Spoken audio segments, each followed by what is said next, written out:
All right, how's everyone doing? Thanks for tuning in to the Rich Celenza show. WTF are you talking about? I'm Rich Celenza.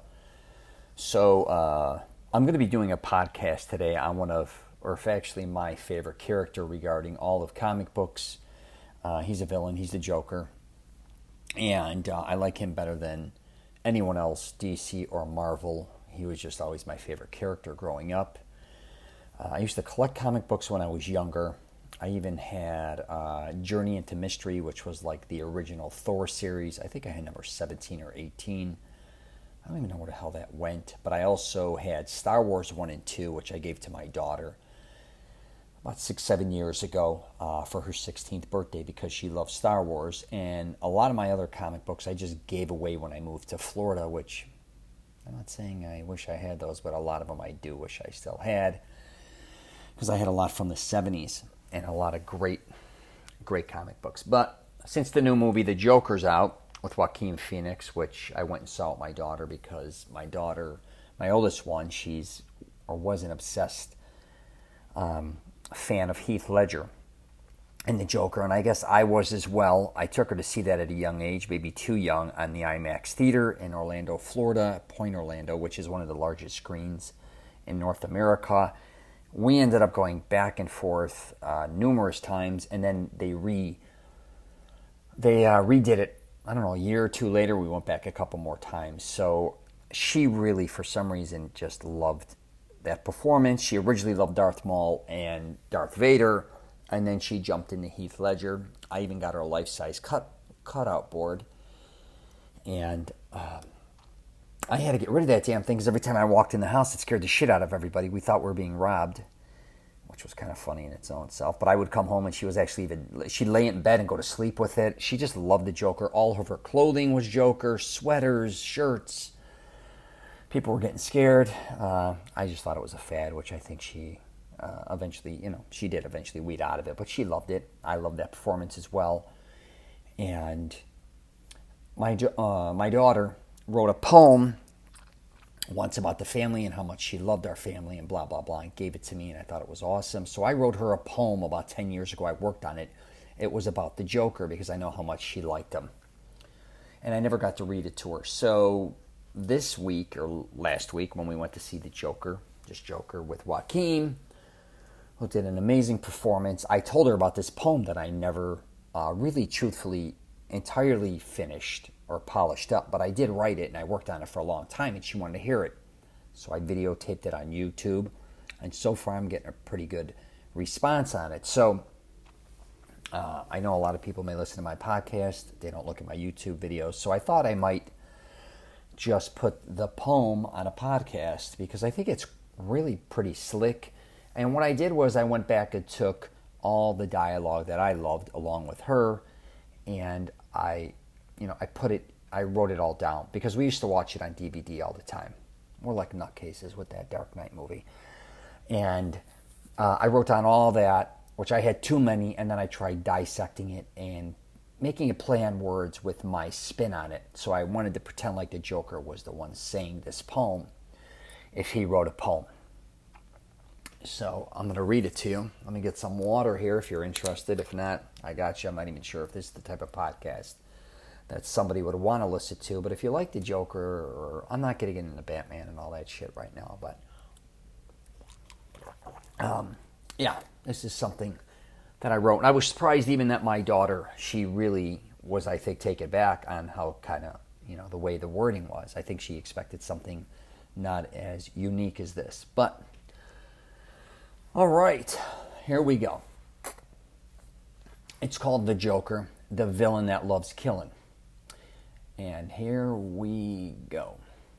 Good evening, ladies and gentlemen. I am tonight's entertainment.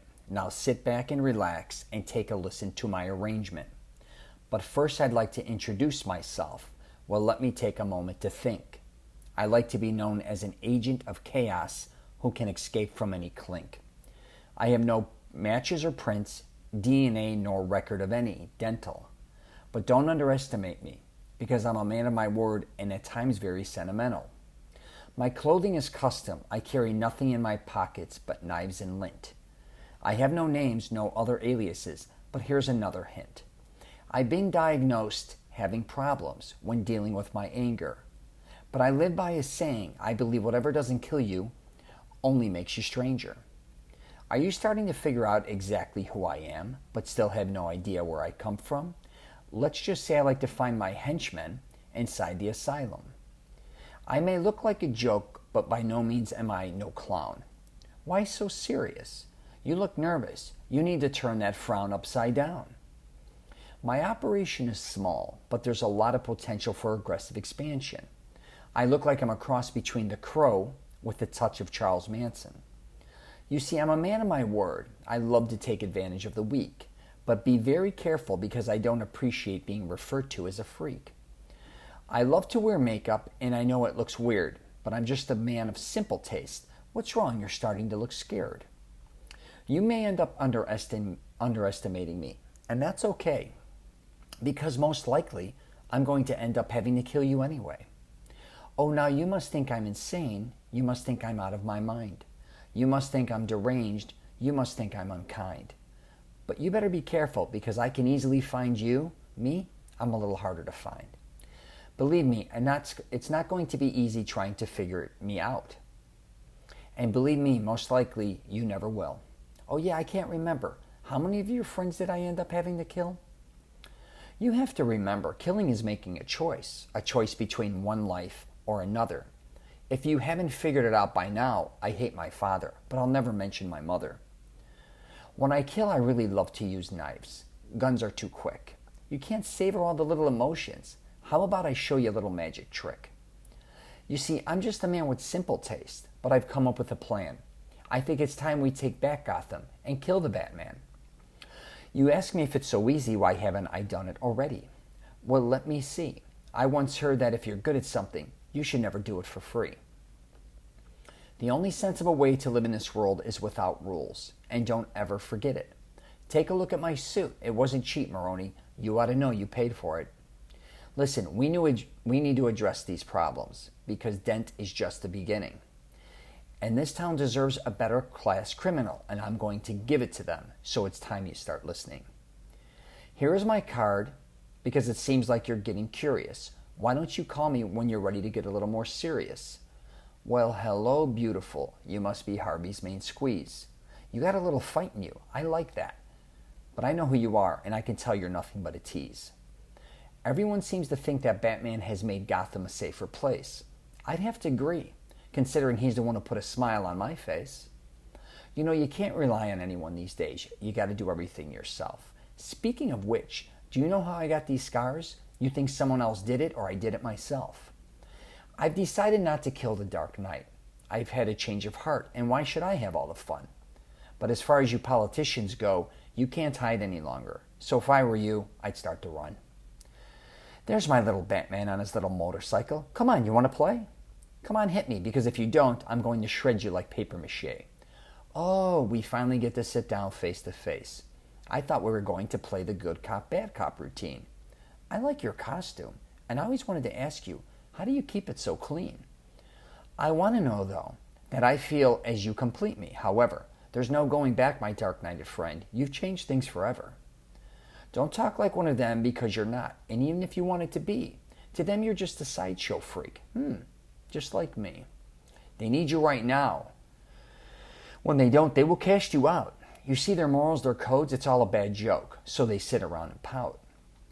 Dropped at the first sign of trouble, they're only as good as the world allows them to be. I'll show you when the chips are down, these civilized people, they'll eat each other, you'll see. Harvey Dent. How are you, my little ace in the hole? I know that losing Rachel must have taken its toll. Now don't get upset and blow this out of proportion. You know I like robbing banks, blowing up buildings, and dabbling in extortion. All I did was took your plan and I turned it on itself. A few drums of gasoline and a couple of bullets. Now I seem to be the one with all the wealth. You know, Harvey, I don't want there to be any hard feelings. I want you to know these cops and lawyers are very corrupt and are involved with some really dirty dealings. You know what I am? I'm just like a dog chasing a car. Did I ever forget to mention I know the exact cop you should be looking for? Oh, you finally made it. It's good, because I was just about to blow everyone sky high. Don't attempt to save them, because it's time for everyone to die. You truly are incorruptible, and you won't kill me out of some misplaced self-righteousness. And I won't kill you because you're just too much fun. I think you and I are destined to do this forever. Oh yeah, I forgot to mention, Harvey's on his way to shoot Gordon's son. This is what happens when an unstoppable force meets an immovable object. Did I ever tell you, Cape Crusader, that you're my favorite subject? Madness, as you know, is very similar to gravity. All you need is a little push, and everything opens up like a big cavity. So there you go. There's my poem to The Dark Knight, to my favorite character, the Joker, and one of my favorite performances ever. And if you want, you can check that out on YouTube. If you want to see me do it personally, regardless if you do or don't. I'm kind of actually proud of that. I really never wrote a poem in my life, and I spent a lot of time doing it.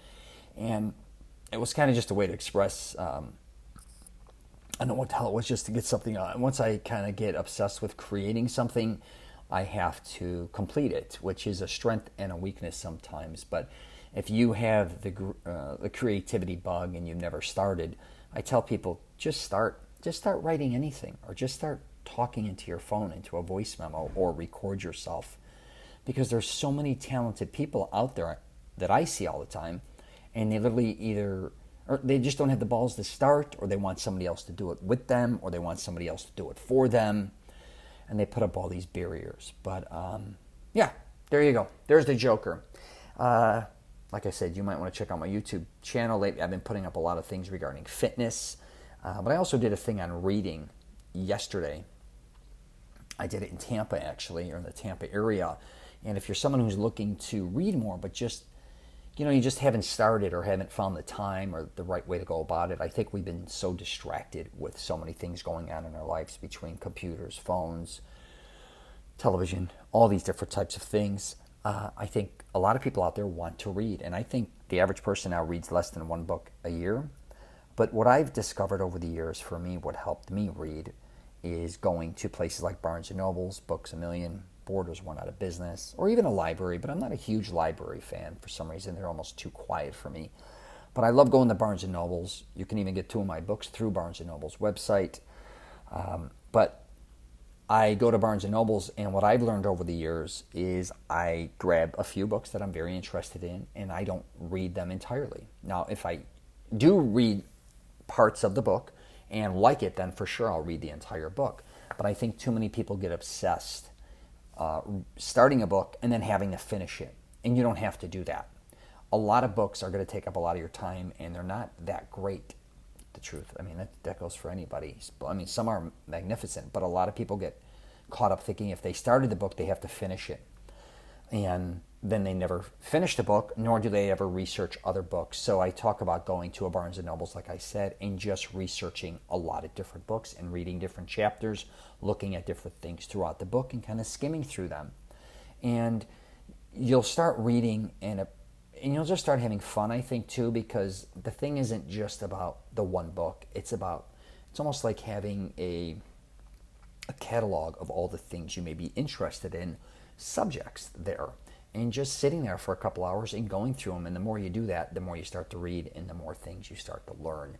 And a lot of people too, when they read a book, they don't realize is that to read a book, a lot of books take a lot of hours, and they can waste a lot of time when they just need to learn how to move on. I've done that in the movie industry. I learned that.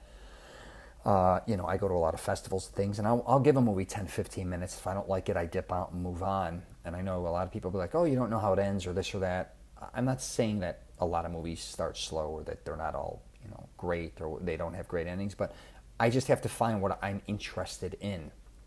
And when it comes to reading, I think that's what holds a lot of people back, is they just lost a lot of interest because they're not surrounding themselves with the material that they love. Because I can assure you, if you're looking to read and you walk into Barnes & Noble and go to certain sections, I don't care what it is, and you just sit there and start going through the books, you're going to be amazed at how many you want to pull out and just go look through them.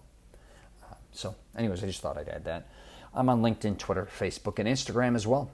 All right, take care, and if you're traveling, safe travels.